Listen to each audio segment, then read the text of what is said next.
Football ছাড়াও আমি এখানে সবসময় আসতে চাইতাম। তাছাড়া এটা মুসলিম দেশ, মাঠের বাইরে সব জায়গাতেই আমি বেশ ভালো বোধ করছি। আমি চাই সৌদি ফুটবল আরও বিকশিত হোক।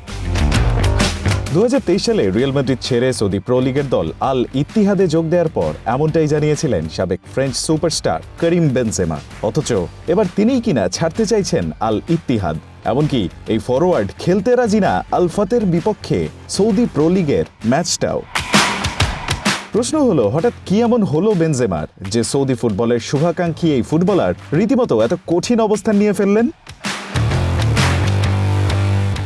আল ইত্তিহাদের সঙ্গে বেনজেমার সমস্যার সূত্রপাত মূলত দলটার কন্ট্রাক্ট এক্সটেনশন নিয়ে। 2024-25 সিজনে আল ইত্তিহাদের জার্সিতে 33 ম্যাচ খেলে 25 গোল আর 9 অ্যাসিস্ট করেন সাবেক এই ফ্রেঞ্চ ফরওয়ার্ড। তার এই আগুনের পারফরম্যান্সে ভর করে সৌদি প্রো লিগের শিরোপাও ঘরে তুলেছে দলটা। কিন্তু নতুন চুক্তিতে বেনজেমাকে লম্বা সময়ের জন্য চাইছে না ইত্তিহাদ, আর গোলমালটা বেঁধেছে এখানেই।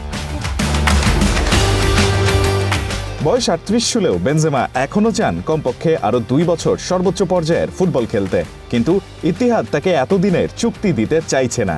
উল্টো পরিস্থিতি আরও ঘোলাটে করেছে ইউরোপের বেশ কিছু ক্লাবের এই ফরওয়ার্ডের প্রতি আগ্রহ। তাই সাবেক এই রিয়াল তারকাও চাচ্ছেন এমন কোনো ক্লাবে যেতে যেটা তাকে টপ লেভেলে ফুটবল খেলতে কমপক্ষে 2 বছর বা তার বেশি মেয়াদের কন্ট্রাক্ট দেবে। সৌদি প্রো লিগের ডিফেন্ডিং চ্যাম্পিয়ন আল ইত্তিহাদ বেনজেমাকে নতুন চুক্তি অফার করে নাকি আবারও ইউরোপে ফেরেন বেনজেমা, সেটাই এখন দেখার পালা। Rayan Ahmed, one sports desk.